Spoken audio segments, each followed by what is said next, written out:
Cette vidéo vous est présentée avec le soutien de ChargeMap, votre compagnon de route préféré pour voyager sereinement en voiture électrique. Bonjour à tous et bienvenue sur Automobile Propre. Aujourd'hui, dans cette vidéo, on va revenir ensemble tous les trois sur les 3 vidéos liées à la recharge que j'ai réalisées dans les vidéos précédentes, sur les réseaux de recharge rapide tels que Ionity, Fastned et le superchargeur Tesla. Si vous ne les avez pas vus, je vous invite à aller les regarder avant de continuer cette vidéo, les liens sont dans la description. Pour nous aider à y voir plus clair dans les différents résultats obtenus et les erreurs que j'ai pu faire ou dire, je suis accompagné aujourd'hui de Sébastien. Bonjour Sébastien. Bonjour Max. Et bonjour Régis. Bonjour Max. Je vais vous laisser vous présenter pour que les gens puissent à peu près situer qui vous êtes. Donc on commence par Sébastien. Donc moi je suis le responsable de la boutique Mister EV, qui a été anciennement la boutique Automobile Propre. Et donc je suis en charge de tout ce qui est le côté technique en fait et commercial de cette boutique. Donc je viens apporter un petit peu mon expérience là-dessus. Ok, donc tu as beaucoup de connaissances liées au monde de la recharge. C'est ça, tout à fait. Très bien.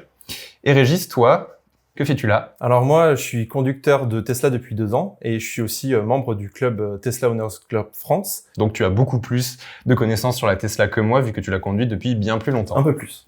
Voilà, c'est ça. Très bien. Alors, on va commencer par donner juste d'abord, en premier lieu, je vais donner juste quelques informations sur pourquoi, en fait, on a eu droit à un triptyque sur la recharge sur la chaîne Automobile Propre. À la base, en fait, on ne devait faire qu'une seule vidéo, je devais tout simplement aller tester le réseau de recharge rapide Fastned qui venait d'arriver en France. Sauf qu'en y allant et en faisant la vidéo, on s'est rendu compte que les résultats étaient un peu particuliers, ils étaient assez mauvais, mais on savait pertinemment que ce n'était pas du tout lié au réseau Fastned. On s'est rendu compte que c'était plus lié au froid et à l'absence du préconditionnement de la batterie, et donc pour pouvoir comparer avec les autres réseaux de recharge, on a décidé de faire 2 autres vidéos, une sur le réseau Ionity dans les mêmes conditions et une sur le réseau de superchargeurs dans les mêmes conditions. Ça nous a prouvé qu'en fait, sur les 3 réseaux, en arrivant avec des températures à peu près similaires et sans préconditionnement de la batterie, les résultats étaient les mêmes.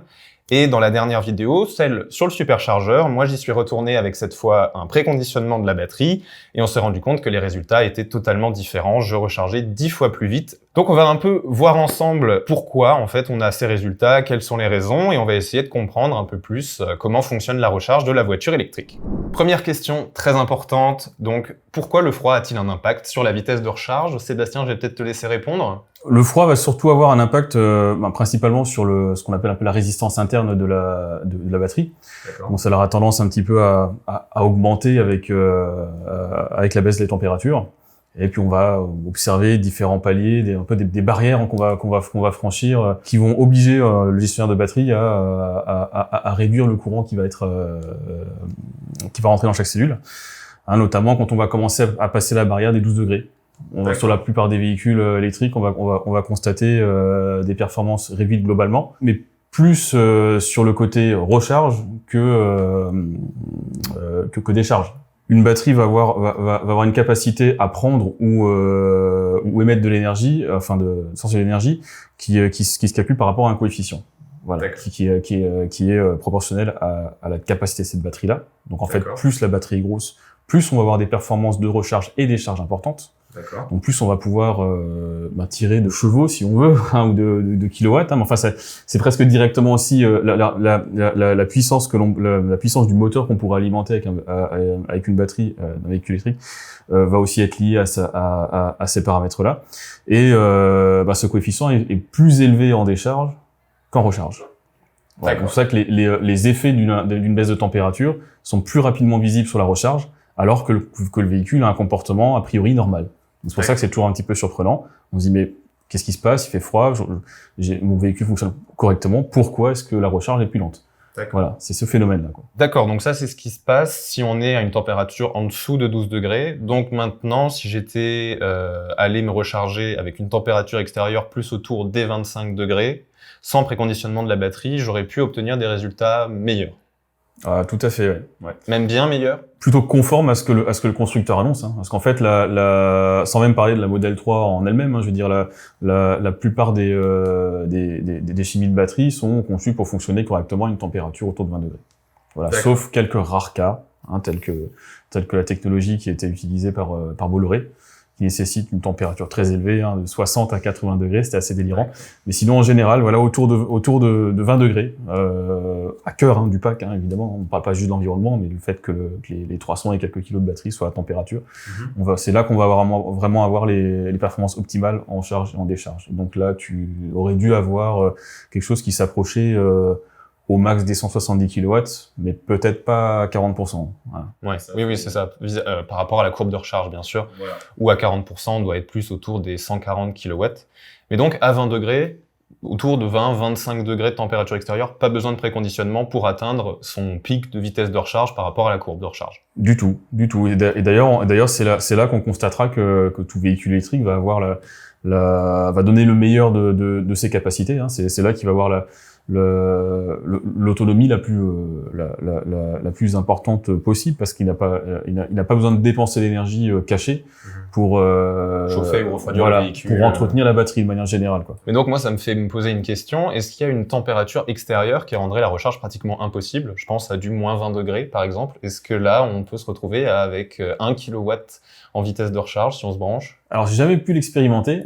Et puis bon, on n'est pas franchement dans des latitudes qui permettent de s'en rendre compte. Maintenant, après, je t'inviterai à aller un petit peu, pas forcément tester, ou alors peut-être partir en vacances outre-Atlantique. Oui, voilà. Mais voilà, pour consulter de temps en temps des pages Facebook d'utilisateurs de véhicules électriques québécois.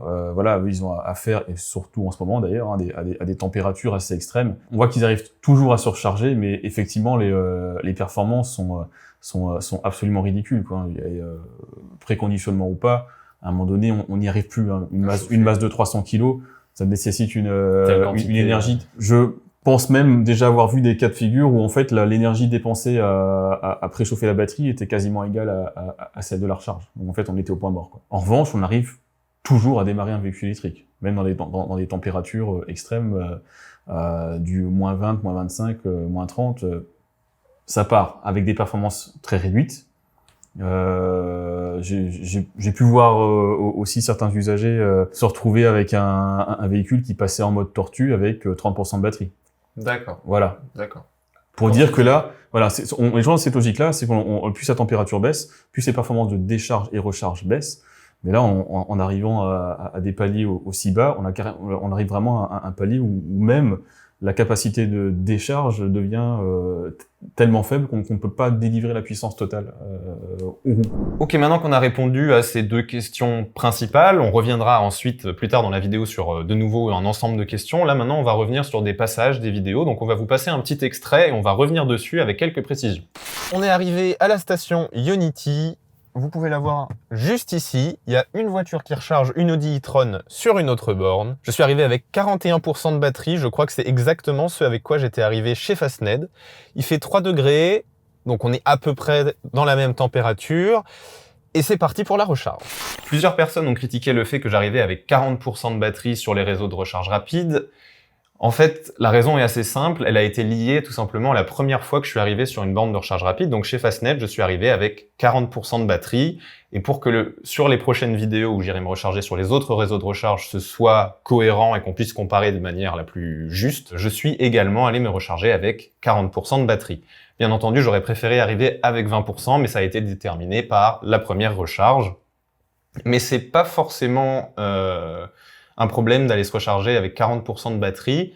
Régis, est-ce que tu veux nous donner des informations de plus là-dessus? Oui, en fait, moi, ce que je voulais ajouter, c'était que effectivement, il est plus optimal de venir avec 20%, voire 10% de batterie pour avoir une recharge très puissante au début et pouvoir recharger très vite, et donc aller à chaque fois un petit peu plus loin. Mais parfois, on n'a pas toujours le choix. Pour l'exemple, j'ai fait un voyage à Lille, donc j'ai une Model 3 standard. Et avec ma Model 3, en fait, pour arriver au superchargeur suivant, en fait, j'avais pas assez de batterie pour y aller en un seul trajet. Donc, j'ai dû m'arrêter à un superchargeur précédent à Metz. Sauf qu'en fait, de Strasbourg, j'arrivais avec 39%. Et j'avais pas vraiment le choix que d'arriver avec 39% et donc de charger avec cette puissance-là. Donc, effectivement, c'est toujours mieux d'essayer d'arriver avec le pourcentage de batterie le plus faible pour avoir tout de suite le plus de puissance. Mais on n'a pas toujours le choix, en fait. En fonction du placement des bornes sur notre chemin. Ça. Alors évidemment, aujourd'hui, les bornes se déploient de plus en plus, mais on n'a pas toujours le choix. Et surtout quand on a une Tesla, on essaie plutôt d'aller sur les superchargeurs parce que on suit simplement l'itinéraire que nous donne la voiture et il n'est pas toujours optimal. Très bien, merci pour ta réponse. On passe au deuxième extrait. Là, on a une borne 175 kW. Et donc là, on doit avoir, j'imagine, 2 bornes 350. Donc une 350 sur laquelle je suis branché et ici aussi. Très bien. Dans cet extrait, on a pu remarquer qu'en allant me recharger sur le réseau de recharge rapide Fastned, je me suis branché sur une borne 350 kW. C'était peut-être pas ce que j'avais de mieux à faire. Oui, alors moi c'est juste un petit point, une petite bonne pratique que je souhaite faire passer, c'est qu'effectivement quand on a une voiture qui recharge à un pic de 170, autant se brancher sur la borne qui va jusqu'à 175 kW si elle est disponible évidemment, plutôt que celle à 350 qui pourrait servir à quelqu'un qui a une voiture qui charge encore plus vite. Aujourd'hui c'est assez limité, c'est essentiellement les voitures un peu plus chères, un peu plus haut de gamme comme la Taycan ou la e-tron qui le font, mais dans l'avenir qui arrive, on ne sait pas effectivement quelles vont être les puissances, donc effectivement essayer de s'adapter aux bornes qui sont adaptées à notre véhicule. Bon, petite précision là-dessus, quand j'y suis allé, j'ai hésité entre les deux et comme voilà les différentes bornes étaient libres, pour avoir des résultats les plus optimaux, je me suis dit que j'allais me recharger sur la 350 kW en me disant que la 175 ne donnerait peut-être pas toute sa puissance. Mais donc, si elle est censée et qu'on voit écrit dessus 175 kW, normalement, il n'y a aucun souci, elle donnera 175 kW. Elle devrait pas avoir de problème à les donner. Ta réflexion de départ, Max, rapport à la performance en supposée meilleure, hein, en prenant une borne qui te fournit une puissance supérieure à ce que fait ton véhicule, et pas totalement dénué de sens. Pourquoi ? Parce qu'en fait, voilà, quand une borne est indiquée pour une borne à courant continu, est indiquée comme fournissant 175 kW. Ce qu'il faut savoir, en réalité, derrière le fonctionnement d'une borne d'essai, c'est qu'il n'y a pas qu'un seul paramètre, il n'y a pas que la puissance. En réalité, il y en a 3. Il y a la tension maximum, le courant maximum et une puissance maximum. C'est quoi la différence entre les trois, rapidement ? Alors c'est pas une différence, en fait, c'est une combinaison. C'est-à-dire qu'en fait, la borne va pouvoir fournir l'un ou l'autre de ces maximums, mais pas forcément en même temps. Pourquoi c'est important ? Parce qu'en fait, quand ton véhicule arrive avec un niveau de batterie bas, sa tension est basse. D'accord. Voilà. Si ta borne est conçue pour fonctionner à une puissance globale plus basse, le courant maximum qu'elle pourra débiter sera forcément, très certainement, plus bas. Donc, mais ces 175 kW sont probablement calculés en partant du principe que l'on recharge à la tension la plus élevée. Mais cette tension, on ne la choisit pas. Elle est en fonction du modèle de véhicule, de la taille du pack et de l'état de charge. Plus ta batterie est déchargée, plus sa tension sera basse. Donc potentiellement, tu avais peut-être pas forcément tout à fait tort en faisant ce choix-là. Tu t'assurais vraiment que les 170 kW, tu les avais. Voilà, c'est la réflexion que j'avais sur l'instant. Après, est-ce qu'elle était vraie ou pas, je ne savais pas, mais ok, d'accord. Donc d'une certaine manière, en fait, le froid peut aussi jouer sur la vitesse de recharge sur ce plan-là par rapport à la borne, parce que le froid va aussi influencer par rapport à l'état de charge, la tension des cellules. Et forcément, si tu arrives à la borne avec une tension plus basse, il y a plus de chances qu'on soit indirectement bridé par la borne. Voilà, mais c'est pas volontaire. On passe au troisième extrait. Il faut savoir que certains véhicules, dont les Tesla, ont la possibilité de préchauffer la batterie en amont d'une recharge, lorsqu'une recharge est programmée, notamment sur le réseau de superchargeurs. Alors il semblerait que ce soit aussi possible de le faire sur d'autres réseaux, notamment Ionity et Fastned, mais j'ai regardé et je n'ai pas trouvé encore comment le faire. Dans cet extrait, on a pu se rendre compte que je n'ai pas trouvé comment activer le préconditionnement de la batterie en allant me recharger sur le réseau Ionity, mais apparemment c'est possible. Tout à fait. En fait, il y a que les bornes Ionity et superchargeurs qui sont, en tout cas actuellement, possibles de mettre avec le préconditionnement quand on y va. Mais effectivement, l'erreur qui, je crois, a été faite, c'était de mettre directement l'adresse de la borne Ionity. Alors qu'en fait, sur la Tesla, dans la navigation de la Tesla, on a un petit icône qui permet de voir toutes les bornes de recharge. Et à l'heure actuelle, il y a les superchargeurs et également les bornes Ionity maintenant qui ont été rajoutées depuis quelques mois, qu'on peut sélectionner. Et donc, quand on les sélectionne directement depuis la cartographie Tesla, on peut lancer du coup le trajet vers cette borne Ionity et donc le préconditionnement va se lancer avec. Par contre, actuellement, malheureusement, par exemple pour Fastned, c'est pas encore le cas. Donc, une des petites manips que font les gens, c'est de mettre un superchargeur qui est proche de l'autre chargeur vers lequel on veut aller. Et du coup, ça va lancer le préconditionnement comme si on allait au superchargeur. Mais bon, du coup, autant aller au superchargeur s'il n'est pas très loin. Mais voilà, c'est des petites bidouilles qui se font. Si maintenant on met dans le GPS que l'on se rend à un superchargeur et que donc on active le préconditionnement de la batterie, on n'a pas en destination le réseau de recharge Fastned. Non, tout à fait. Donc il va falloir au dernier moment adapter si on sait pas où il se trouve, quoi. Tout à fait, ouais. Ouais, c'est pour ça que c'est quand même une bidouille, mais alors autant utiliser le superchargeur. Exactement, ouais. Alors, du coup, Régis, est-ce qu'on sait pourquoi est-ce que Tesla a fait ce choix de ne permettre le préconditionnement que sur les stations Unity? C'est vrai que ça aurait été peut-être bénéfique à tous les usagers de pouvoir, à minima, préconditionner la batterie, quel que soit le type de point de charge rapide vers lequel on se dirige. Je sais pas pourquoi, par contre, ils ont pas mis effectivement les autres bornes rapides ou même plus lentes. Effectivement, je pense qu'à mon avis, Fastned, ils finiront par les mettre, surtout que ça se répand un peu partout en Europe, mais j'ai pas la réponse à cette question. Du coup, ça soulève une question, puisque là, on parle de préconditionnement lorsque l'on définit que l'on se rend à un superchargeur Tesla. Donc, ma question, c'est que fait la voiture pour préchauffer la batterie, Sébastien? Il y a plusieurs méthodes pour y arriver, hein, mais c'est vrai que la plus fréquente est de prévoir, enfin, dès la fabrication du pack batterie, un circuit avec un fluide caloporteur, hein, exactement ce qu'on aurait actuellement pour refroidir un moteur thermique. Hein. C'est le même principe. Hein. On va avoir, la batterie va être un petit peu comme un gros radiateur et on va avoir une entrée-sortie de liquide de refroidissement dessus. On fait tourner simplement ce liquide à l'intérieur et il y a plusieurs méthodes. Hein. Après, on va tout simplement passer par un système résistif, de la même manière que pour chauffer l'intérieur du véhicule, ou pour les systèmes les plus perfectionnés, entre guillemets, et plus efficaces, par une pompe à chaleur, ou un combiné des deux. Ok.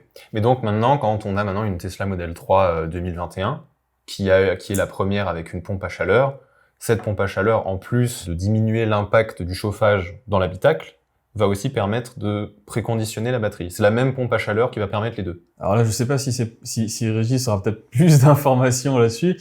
Maintenant, je sais que c'est suivant les modèles de véhicules. Moi, je peux parler du Hyundai Kona parce que c'est le véhicule que j'ai. Alors, je sais qu'il y a tout un système, on va dire, d'électrovanne qui va répartir le flux en fonction de l'usage, le diriger soit vers le radiateur de l'habitacle pour faire profiter de surplus de chaleur plus vers l'habitacle ou plus vers la batterie.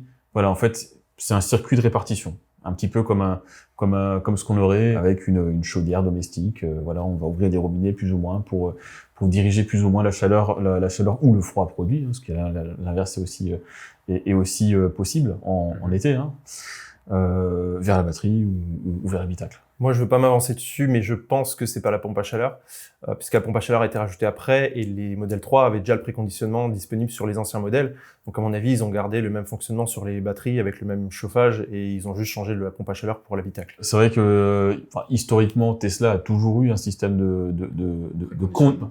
Alors, de préconditionnement, c'est ce qui est écrit. C'est ce qui existe depuis pas si longtemps que ça. Depuis la Model 3, et c'est venu un peu après la sortie de la Model 3 sur les modèles S. Mais les modèles S et Model X ne l'avaient pas avant que la Model 3 soit sortie, même. D'accord. Voilà. En fait, le préconditionnement, c'est une option complémentaire du conditionnement. Voilà. Mais c'est vrai que je crois que Tesla était parmi les premiers à proposer une solution qui maintient à température optimale sa batterie. Et tout a été conçu au départ sur la base d'un système résistif qui est un peu énergivore. Voilà. Mais voilà, le bénéfice devait être sûrement plus important que la perte. Donc c'est possible qu'ils aient gardé la même stratégie sur la Model 3 malgré le fait qu'il y ait une pompe à chaleur. Je saurais pas répondre à cette question. On n'a pas la réponse à cette question. Moi, ça me fait juste poser une autre question là. Du coup, tu parlais donc de refroidir la batterie. Donc maintenant, on parle dans le cas où on soit dans une température extérieure élevée, notamment 40 degrés. Par exemple, ouais. Donc maintenant, si on va se recharger par 40 degrés, la voiture va préconditionner la batterie en la refroidissant cette fois. C'est ça. Mais là, plus dans un but, alors non pas de garder les performances, mais d'éviter la dégradation accélérée de la batterie. Globalement, ce qui use la batterie quelle que soit la technologie utilisée, sauf Bolloré, c'est la chaleur. Quelle que soit la façon dont elle est produite, extérieure, par la recharge rapide, on va soit réduire les performances, Quand c'est pas possible de conditionner la batterie, c'est ce qui se fait notamment chez Nissan et qui pose non pas un cold gate comme ce dont on parle aujourd'hui, mais plutôt un heat gate, hein, enfin c'était le battery gate à l'époque, hein. Soit effectivement en cherchant à la maintenir à une température basse pour ne pas l'abîmer. Voilà, mais dans l'absolu, elle pourrait continuer à se recharger rapidement, quoi. Après 40 degrés, à mon avis, il doit pas y avoir forcément un refroidissement à 40 degrés, parce qu'il me semble quand même qu'à 40 degrés, c'est quand même assez optimal pour la recharge de la batterie. Parce que, en tout cas, c'est ce qu'on a pu remarquer sur les Tesla, c'est que même par 25 degrés, il peut y avoir un léger préconditionnement de la batterie quelques minutes avant, quand on va vers un superchargeur, même quand il fait 25 degrés extérieur.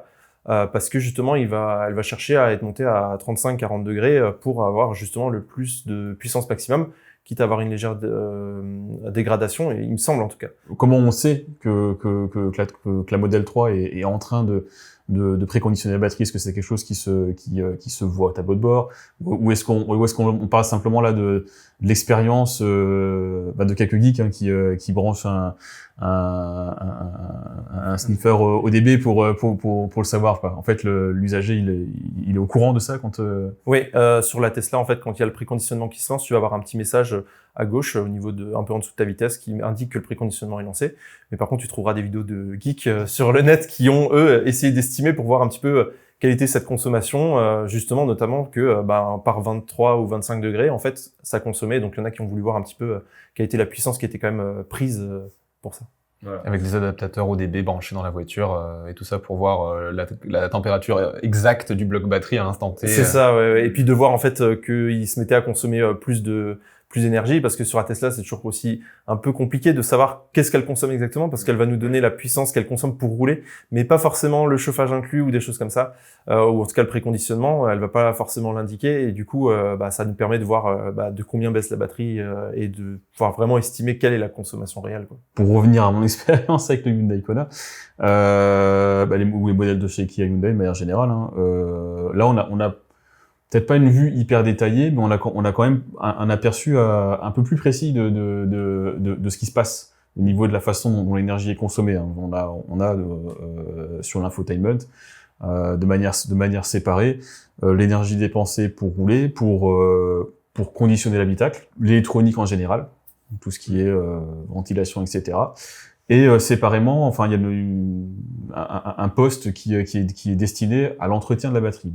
Et là, clairement, par entretien de la batterie, on entend conditionnement. Donc, on voit vraiment se déclencher. Après, je sais pas trop comment ils procèdent pour mesurer la chose, puisque ça va être le même composant qui va refroidir l'habitacle et refroidir la batterie. Mais en tout cas, on voit un affichage se déclencher. Et pour rebondir sur ton exemple de température, hein, effectivement, je me suis vu en phase de roulage, hein, uniquement, je parle pas de recharge, en phase de roulage, j'ai pu voir lors d'un épisode de canicule, à une quarantaine de degrés, l'entretien de batterie se mettre en route, juste en phase de roulage, donc pas avec un stress important sur la batterie, quoi.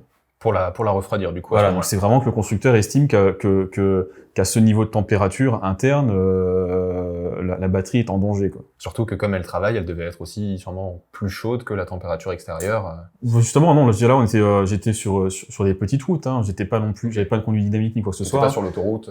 Voilà. Je veux dire, on n'était pas dans un état de stress matériel aussi important qu'une recharge rapide. D'accord. Ouais. Ça nous amène du coup à la prochaine question qui est donc pourquoi toutes les voitures électriques n'ont pas de système de préconditionnement si c'est aussi utile. Je pense par exemple à ton Hyundai Kona qui a ou pas le préconditionnement. Il l'a.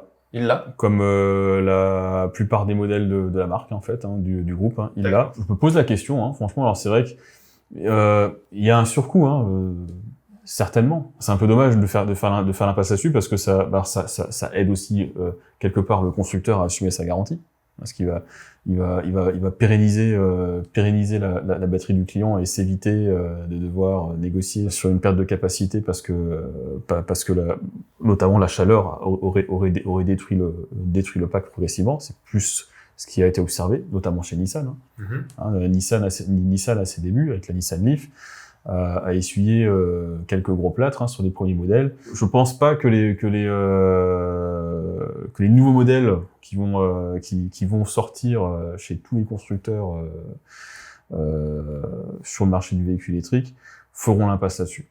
Voilà. C'est-à-dire si aujourd'hui on sort des véhicules sortent encore sans cette technologie-là, qui sont basés sur une plateforme ancienne. Est-ce qu'on peut faire rapidement une petite liste? Alors je pense que ce sera plus rapide de faire une liste des véhicules électriques qui ont le préconditionnement. Régis, toi tu as quelques infos là-dessus? Sur le préconditionnement, parce que c'est là où il y a la petite différence, c'est qu'il y a le conditionnement et le préconditionnement. Donc on disait que le Hyundai a le préconditionnement, mais du coup c'est pas forcément un préconditionnement, c'est ça, c'est un conditionnement plus qu'un préconditionnement. Chez Hyundai et Kia, il existe, il y a un mode hiver. Il va pas permettre un préconditionnement spécifique À la recharge. à la recharge qui va se faire dans les 30-40 minutes qui suivent. C'est plutôt un maintien de performance forcé en conditions hivernales. D'accord. Voilà. Ce sera pas aussi performant que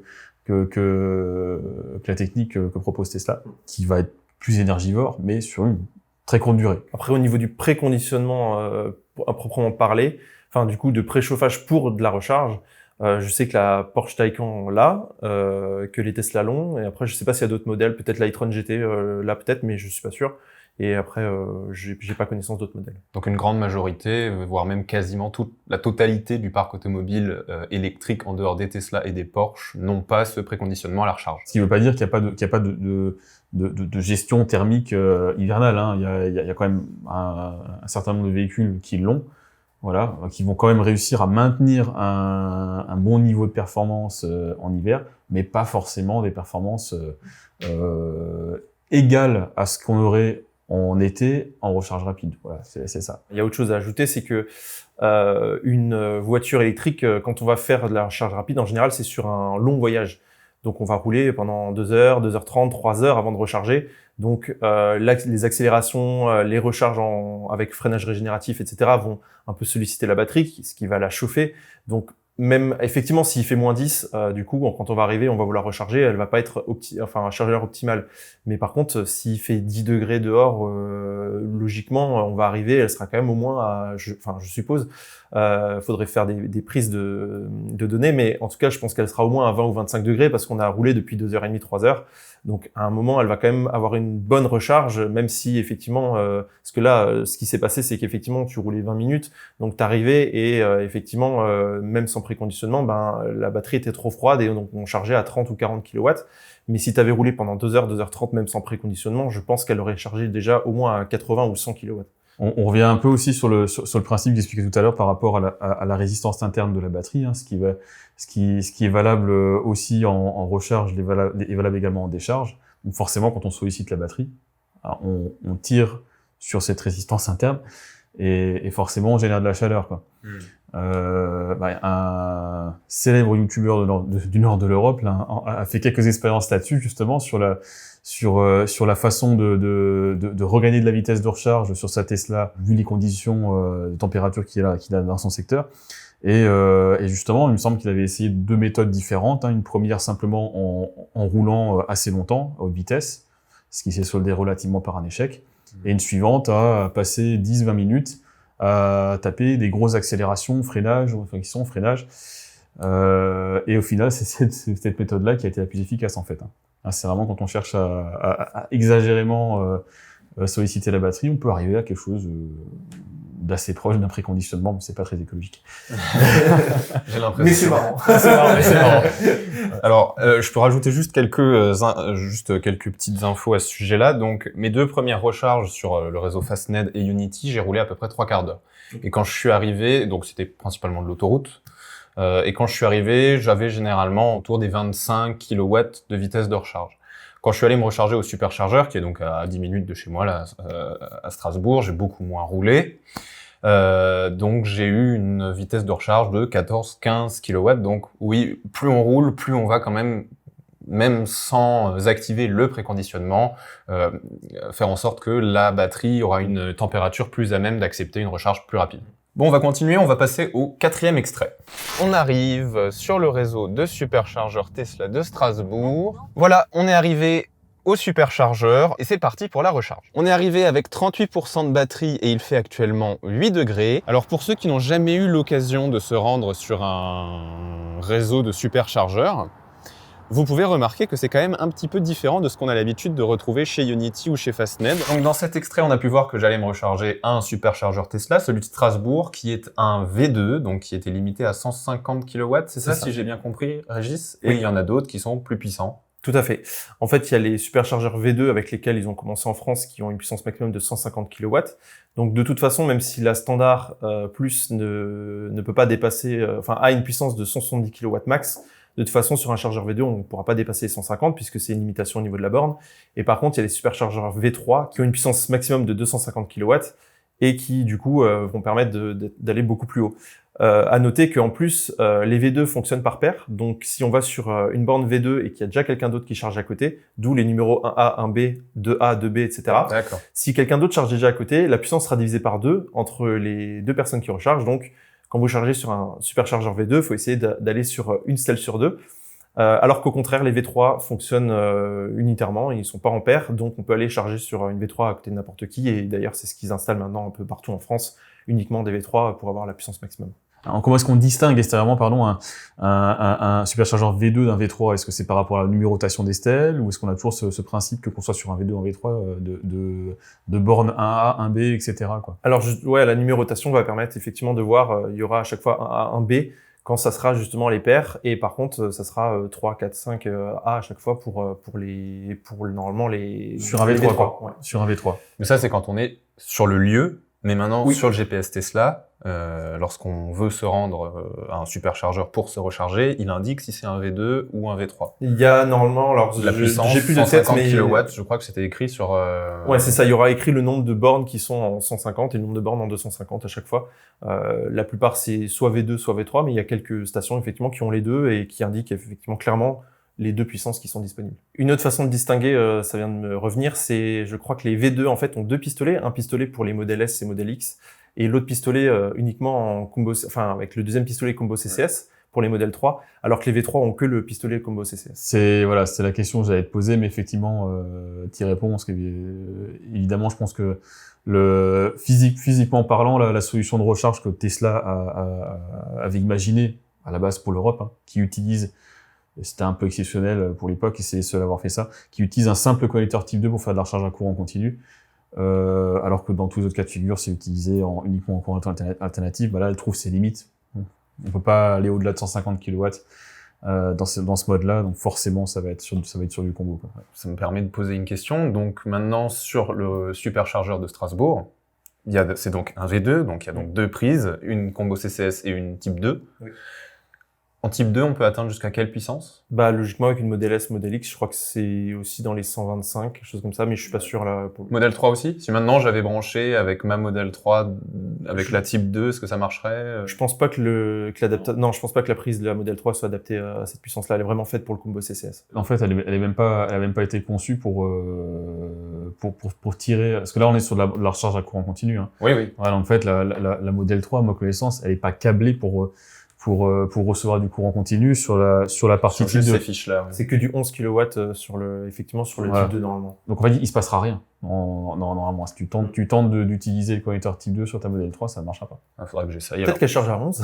Oui, mais c'est ce que je me demande. Ce serait assez fou, quoi. Qu'ils aient prévu, du bistandard, alternatif continu, mais j'y crois pas. Mais donc, cette information n'est écrite nulle part sur la borne, typiquement. Donc, maintenant, quelqu'un qui arrive, qui n'a jamais vu ce chargeur, cette prise combo CCS, mais connaît la type 2 qu'il utilise chez lui pour se recharger, il va peut-être plutôt de base prendre la type 2. Après... écoute, j'ai envie de dire, je t'invite à faire une vidéo. Mais oui, ça me donne envie, là. J'ai envie de tester. Après, quand on achète une Tesla, on a un minimum de formation quand on reçoit la voiture, et normalement, on a ces explications-là qui nous expliquent qu'il faut utiliser le combo CCS quand c'est possible sur le superchargeur. Ouais, j'imagine. Mais bon, après un oubli, ou avec le nombre de voitures qui se vendent, on peut ne pas être à l'abri de ce genre d'erreur, et ok, ça... Peut-être un prochain sujet de vidéo, du coup. Mais votre voisin de superchargeur vous corrigera, et puis... J'imagine. Mais il faudra lui expliquer que c'est pour une vidéo, en fait. Très bien, ok. Donc, on en a terminé avec le 4e extrait. Alors, Seb, tu as remarqué en regardant les vidéos que je fais souvent l'erreur de dire que c'est la borne qui bride la recharge, par temps froid notamment, dans notre cas précis. C'est faux, c'est pas la borne. Non, alors en effet, c'est vrai que c'est souvent cette terminologie là qui est utilisée, mais pas que par toi en fin de compte. Hein. C'est la même erreur que font tous les usagers. Hein. Ils ont un petit peu l'impression de se retrouver à une pompe à essence et que c'est la pompe qui va pomper le carburant plus ou moins vite. Là, on n'est pas du tout dans ce mode de fonctionnement là. Je veux dire le véhicule électrique, c'est un récepteur. Enfin, c'est plutôt lui qui tire le courant et c'est lui le chef d'orchestre. Hein. La borne, que ce soit une borne à courant alternatif ou même à courant continu, elle va proposer une puissance maximum. Et après, c'est toute la circuiterie, notamment le BMS, qui va donner l'ordre, enfin décider de ce que très précisément en fait de la tension que la batterie doit envoyer et du courant qu'il doit injecter. Voilà, et ce constamment en fait. Hein. Il y a pratiquement aucune raison qu'une borne à courant continu, notamment, te fournisse moins de puissance que ce qui est indiqué. On a souvent tendance à croire que ça pourrait être lié au froid ou qu'il y a peut-être des stratégies par rapport à l'opérateur d'énergie qui voudrait baisser la puissance parce qu'il n'y a plus assez d'énergie pour chauffer la maison des Français, j'en sais rien. Mais non, je veux dire là, l'opérateur, lui, il a acheté un point de livraison, il paye un abonnement pour une puissance X. La seule chose qui peut éventuellement arriver, et c'est un peu d'ailleurs la stratégie que Tesla utilise sur ses superchargeurs V2, hein, c'est où les stèles fonctionnent par paire, c'est pour pouvoir soit proposer plus de points de charge rapidement ou déployer plus de bornes plus rapidement. Ils ont décidé de souscrire une puissance qui n'est pas égale à la somme maximale des bornes. Parce on part du principe que tous les véhicules n'ont pas avoir besoin de la puissance max constamment. Voilà. Là, c'est possible effectivement qu'il y ait un impact par rapport à ça, mais dans ton cas de figure, non. Je veux dire là, c'est ton véhicule qui a décidé de recharger à cette puissance-là, pas la borne. D'accord. Très bien. Alors, on n'a pas encore parlé de tarifs dans cette vidéo. On va y venir un petit peu là maintenant. Donc, il faut juste différencier que Fastned et les superchargeurs Tesla, eux, facturent au kilowattheure récupéré, tandis que Ionity facture à la minute branchée à la borne. Du coup, Ionity a-t-il vraiment une tarification aussi injuste que ça? Alors, si c'est pour faire référence à la tarification à la minute, alors c'est vrai qu'au déjà de prime abord, oui, on peut considérer ça comme injuste. Maintenant, il faut voir aussi pourquoi est-ce que Ionity facture à la minute. Déjà, petite précision, tu as rechargé sur le réseau Ionity, oui, mais en France. Oui. Voilà. Donc après, Ionity doit se conformer aussi à certaines contraintes qu'on a sur le territoire français. Alors dans certains cas de figure, on n'a pas le droit en fait de revendre de l'énergie si on n'est pas producteur d'énergie. D'accord. Soi-même.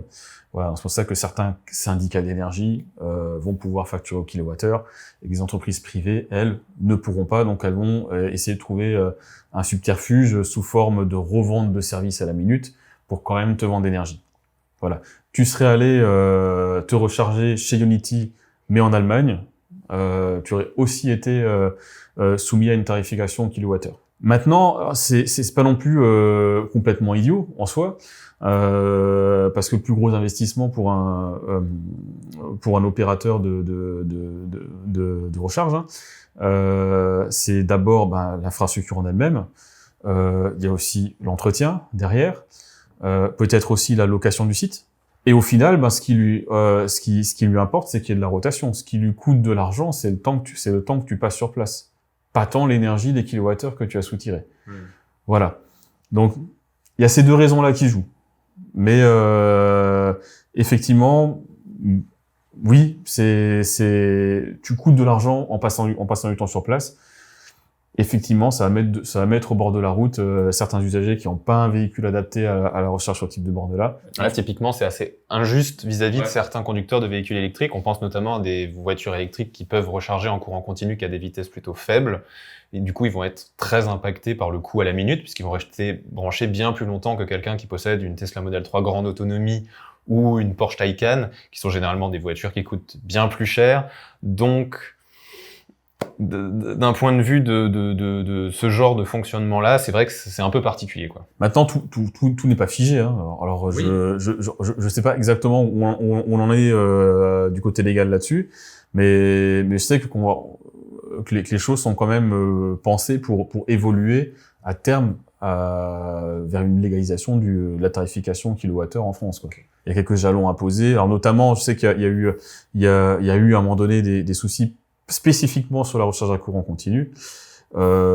Pourquoi? Pour une raison toute simple, de la même manière que pour une pompe à essence, on doit faire vérifier, certifier, tarer la pompe pour s'assurer bien que les litres soutirés soient vraiment égaux à ce qui a été fourni à l'usager. Dans tout ce qui est système de comptage électrique, il existe le même principe, hein. Il y a une certification qui s'appelle MID, qui permet en fait de prendre un compteur standard et de lui faire passer une calibration et de certifier que les kilowattheures comptés sont justes, que le compteur ne peut pas être remis à zéro ni falsifié. Voilà. Sauf que le marché était tel aujourd'hui que il n'existait pratiquement pas d'application où on avait besoin de compter du courant continu. Ce cas de figure-là, au final, il n'y a que la borne de recharge à courant continu qui l'a rendu nécessaire. Donc, il a posé la question de comment on fait. Ouais. Et il n'existait pas au catalogue, jusqu'à très récemment, de compteurs à courant continu certifiés MID. Donc, c'est peut-être des choses qui vont aider à aller vers une solution qui sera plus juste, pour le coup. Vis-à-vis de tous les usagers. Voilà. Alors justement, c'est une question que je voulais soulever, c'est que actuellement Tesla et Fastned, ils arrivent à facturer au kilowattheure, pourtant ils sont pas fournisseurs d'électricité, il me semble. Du coup, est-ce que c'est pas justement ces compteurs MID qui manquent dans les bornes Unity et que ça serait pas le seul point qui fasse qu'ils facturent pas au kilowattheure et pas justement la revente d'électricité, parce que il y a d'autres fournisseurs qui sont pas revendeurs d'électricité et qui finalement facturent au kilowattheure, quoi. J'ai pas la réponse à cette question. Ouais.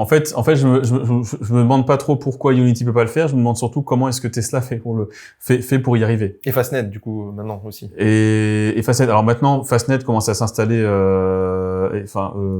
en France, hein. C'est peut-être pas un hasard, hein, parce que, je sais que les premiers modèles de compteurs, à courant continu MID commence à être disponible sur le marché depuis un an. Donc c'est peut-être justement ce qu'ils attendaient pour rentrer sur le marché. Okay. Et peut-être que Tesla prenait simplement un peu de liberté. Je sais pas. Mais ou ils se sont mis en fournisseur d'électricité et ils achètent et revendent peut-être et ils ont fait tous les papiers qu'il faut. Ouais. Je crois pas que ce soit aussi simple que ça. Non, j'imagine, mais en tout cas, ils ont pas l'air d'avoir eu de soucis jusqu'à maintenant. Donc, ouais. Je voulais rajouter aussi quelque chose sur le coût à la minute. C'est qu'en fonction de la puissance de recharge, il y a beaucoup de gens qui disent que vu que c'est facturé à la minute, c'est de l'arnaque, etc., ça coûte beaucoup trop cher. Mais en fait, alors c'est compliqué, il faut faire un gros calcul sur la vitesse de charge moyenne. Mais en fait, ça va dépendre de notre vitesse de charge. Et si on charge à une moyenne, alors je dis un chiffre au pif, mais de 100 kW par exemple en moyenne, donc c'est-à-dire, je sais pas, on commence à 140, et puis au fur et à mesure que notre batterie se remplit, on descend à 120, 100, jusqu'à finir à 80 kW, mais qu'au final, on a une moyenne de 110 kW sur tout le temps de notre charge, en fait, à 110 kW, on aura peut-être un coût moins élevé que si on avait été facturé au kilowattheure, parce qu'on aura chargé un certain nombre de kilowattheures en certaines minutes. Donc la facturation à la minute n'est pas forcément de l'arnaque, parce qu'au final, on peut charger plus de kilowattheures que ça nous aurait coûté, même si on charge, par exemple, avec une Tesla Model 3 grande autonomie de 10 à 60% et qu'on charge à 150 kW de moyenne, en fait, ça va coûter moins cher que d'être allé au superchargeur. Tout à fait. On n'a jamais dit que la recharge à la minute était de l'arnaque. Mais c'est vrai que ça peut donner cette image. Je parle pas d'automobile propre, mais je parle de ce que je vois parfois sur Internet. Il y a des gens qui critiquent beaucoup cette facturation-là, et en fait, ça va dépendre effectivement. Le problème, c'est que souvent, les voitures qui vont profiter de ça, c'est des voitures plus chères qui vont charger plus vite. C'est plus ici le problème, en fait, je pense. Ouais, ça reste quand même un calcul complexe à faire. On est dans quelque chose qui est pas dans... On n'est pas dans l'accessibilité au grand public, quoi. Je veux dire, maintenant, l'usager lambda, il veut brancher, badger, puis il veut pas réfléchir à ce qui se passe, il veut juste que ce soit juste derrière. Les gens vont quand même, en thermique, recharger à la station essence où le coût est le moins cher. Donc, à mon avis, beaucoup de gens vont faire le calcul de quel réseau est le plus intéressant pour eux. Ouais, sauf que là, sur une station-service, le résultat ne peut pas se situer du simple au double, hein. Oui. Même entre Paris et province. Oui, oui, c'est Je veux dire, on a jamais vu du diesel passer à 3 € le litre à Paris pendant qu'il est à 1,50 € en province. Voilà. Alors que là, on est... oui, on peut aller du simple au double facilement. Ouais. Voilà, là, on est dans ce schéma-là, quoi. C'est ce qui complique vraiment la chose. Très bien. Donc, dernière question sur le coût, sur la tarification et tout ça. On a pu remarquer que chez Fastned, sur l'écran avec lequel on interagit sur la borne, le prix de la recharge était affiché en direct. C'est aussi le cas chez Tesla dans la voiture sur la tablette, mais ce n'est pas le cas chez Ionity. Alors, est-ce que c'est bien que l'affichage du coût de la recharge soit directement affiché? Est-ce que ça a un avantage ou est-ce que ça ne sert à rien? Alors, c'est vrai que c'est rassurant, hein, parce qu'on se trouve dans le schéma qu'on connaît tous en faisant le plein à la pompe à essence. En revanche, sauf chez Tesla, enfin, et encore, j'en suis pas sûr à 100%, mais bon, je pense que dans tous les cas, ce qui est affiché sur ta bord du véhicule est forcément juste, hein, parce que c'est lié à ton compte. Maintenant, et t'as peut-être pas forcément bien fait attention à ce qui était inscrit à l'écran, là, chez Fastned, le tarif qui était affiché était en fait un tarif général, lié à une utilisation libre de la borne, en payant directement chez Fastned, donc sans utiliser de badge tiers. J'ai utilisé un badge tiers. Voilà, toi, tu as utilisé un badge tiers, justement. Donc déjà, cet affichage-là était faussé par rapport à la réalité. Oui, c'est un peu plus cher. Et même chez eux, je veux dire, là, ils sont pas capables d'identifier au final un abonné qui aurait pris un abonnement mensuel pour réduire son tarif. Donc, ce qui est affiché dans tous les cas. Peut-être que si en passant via l'application, non. Bah, en tout cas, c'était ce qui est indiqué sur la borne elle-même. En fait, sur la borne elle-même, hein, alors je sais pas si tu t'en souviens, mais enfin, c'était indiqué en anglais, hein, que, attention, ce tarif sera inférieur si vous êtes Gold Member ou quelque chose comme ça. En tout cas, voilà, qui a présenté un abonnement. Voilà. À moins que soient développées des solutions qui permettent à chaque opérateur de mobilité de remonter son tarif à la borne. À ma connaissance, ça n'existe pas. C'est pour ça que chez Ionity ne se mouille pas en ne mettant pas de tarif. Voilà. C'est plutôt trompeur. C'est même extrêmement risqué. Hein. Oui. Si pour X raisons, ton opérateur de mobilité, par exemple, décide de facturer à la minute et non pas au kilowattheure, tu risques très vite de te trouver dans des situations similaires aux premières personnes qui ont utilisé leur abonnement data 3G à l'étranger, qui se retrouvent avec 3 000 € de facture. Je vois très bien. Donc bon, c'est intéressant, mais il faudrait que ce soit encadré, quoi. D'accord. Il faudrait que là, mais le dispositif technique nécessaire pour y arriver, à ma connaissance, n'existe pas, quoi. Je rebondis pour la remarque pour Tesla. Effectivement, c'est plus facile chez Tesla puisque forcément, il y a que Tesla qui nous facture. On passe pas par un opérateur de mobilité ou autre. Donc forcément, on sait que le tarif va être entre 35 et 42 centimes le kilowattheure en fonction des bornes, puisque ça n'a pas été normalisé depuis? Non, justement, chaque station a quand même une petite différence, oui, tout à fait, qui varie aussi pour les utilisateurs non Tesla aujourd'hui, puisque maintenant il y a 16 stations sur 100 qui ont été ouvertes, et le prix peut varier également pour les utilisateurs non Tesla, donc chaque station va avoir des tarifs un petit peu différents. Mais au moins c'est Tesla qui facture, donc on sait qu'on va payer tel prix. J'en profite pour rebondir sur une question qu'avait posée quelqu'un sur la vidéo, c'était pourquoi la recharge avait coûté plus cher la première fois que la deuxième. J'allais y venir. Et alors quelqu'un avait essayé de répondre en disant justement que ça peut être la consommation du chauffage, de Netflix, etc. Mais ça reste des consommations assez faibles. Donc moi c'est une supposition que je fais, mais je pense que la première fois ça a coûté plus cher tout simplement parce que t'es arrivé sans préconditionnement. Donc en démarrant la charge, la voiture a détecté une charge. Elle a voulu en même temps qu'elle chargeait préconditionner la batterie pour chauffer plus vite, pour augmenter la puissance de charge au fur et à mesure. Et donc elle a lancé le chauffage de la batterie, ce qui a consommé plus d'énergie. Et donc, forcément, plus de kilowattheures dans la voiture, donc tarif plus élevé, malgré qu'on ait rechargé le même nombre de kilowattheures à peu près. C'est vrai que je sais pas si ta Model 3, du coup, t'affiche dans le bilan en fin de charge réellement les kilowattheures soutirés à la borne ou ce qui est rentré dans la batterie. Donc tu sais, donc les consommations cachées, tu ne les as pas. Uniquement ce qui est rentré dans la batterie. Et c'est là que justement des gens vont poser la question. Et donc moi, je suppose que c'est pour le chauffage de la batterie qui n'avait pas été préconditionné. pour que justement, parce que finalement, il a démarré à 14 kW, mais pour que la voiture ne reste pas à 14 tout le long, ça préconditionne quand même, et puis ça va monter à 40, 50 peut-être après quelques minutes, quoi. Ouais, donc c'est fort possible que sur ces 14 kW, tu avais peut-être 3-4 kW qu'on ne voyait pas, qui s'additionnaient. Hein. Tout à fait, qui sont déduits pendant la recharge pour préconditionner la batterie. Auquel cas, la question se pose même, est-ce que le tarif qui t'est affiché en temps réel au tableau de bord était réaliste, quoi. Le tarif est réel. Après, il y a aussi l'autre possibilité. Alors, je n'avais pas pensé à ça, mais c'est vrai que c'est tout à fait possible que ce soit arrivé. Moi, j'avais peut-être plus l'idée que ce soit lié au fait que je ne me sois peut-être pas débranché directement après la recharge. J'en ai peut-être profité pour faire quelques plans et donc qu'il y ait eu une facturation d'utilisation de borne sans recharge. Mais j'en doute. T'étais arrivé à 80% de batterie. Ouais. Après, alors les superchargeurs, la facturation, il y a une facturation qui se fait quand on est au-delà de la recharge maximum prévue. Mais par contre, elle va se faire alors entre soit 50 centimes, soit 1 euro en fonction de si le superchargeur, la station est pleine à plus de 50% ou pas. Mais dans ton cas, la station était vide, il y avait moins de 50% de gens, et du coup, il me semble que la limite est à 100% et pas 80%, donc je pense pas que ce soit cette facturation-là. C'était plutôt le préconditionnement. Mais c'est possible, hein. Mais je pense plutôt que c'est ce que... Mais c'est ça, je pense que c'est ce que tu dis.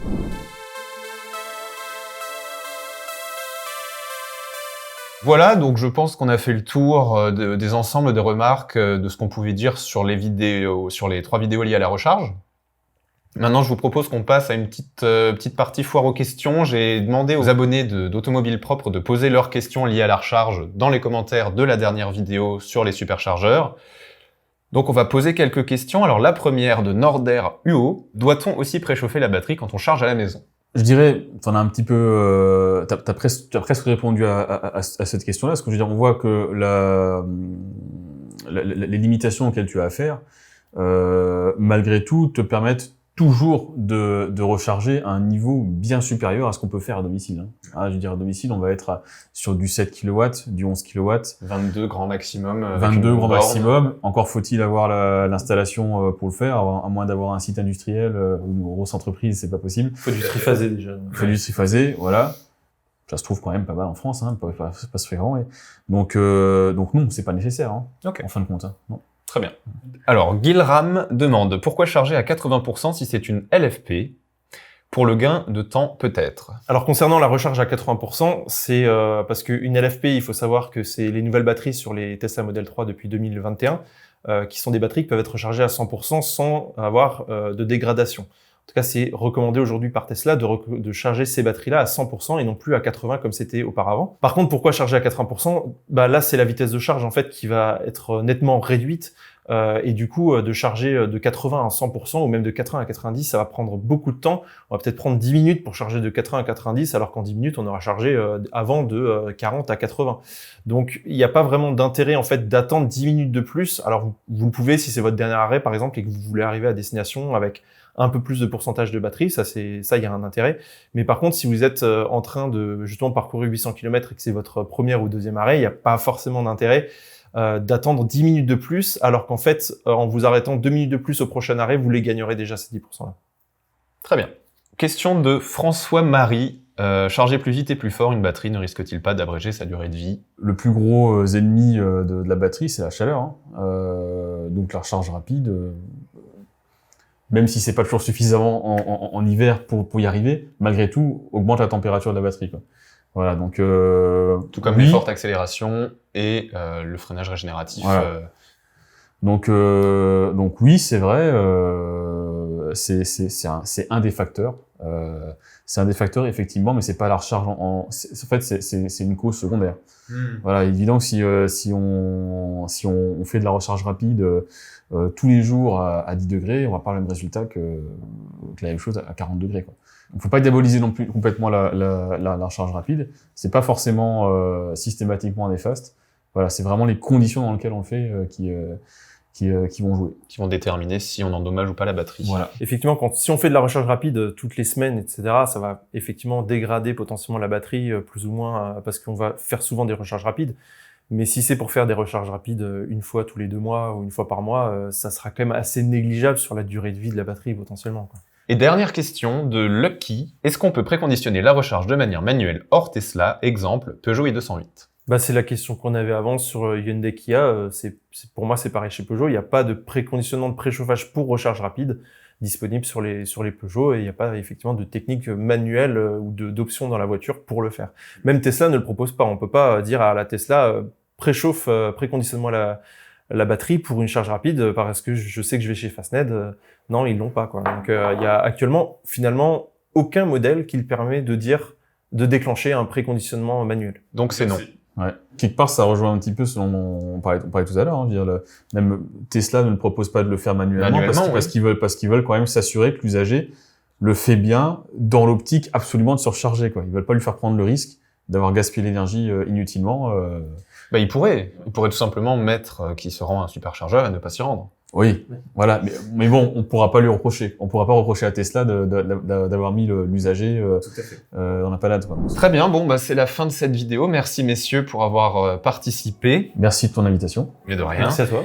On espère avoir répondu à toutes vos questions. Si vous en avez encore d'autres, n'hésitez pas à les mettre dans les commentaires, on essaiera d'y répondre. Quant à moi, je vous retrouve bientôt pour de nouvelles vidéos sur Automobile Propre. À bientôt. À bientôt. Au revoir.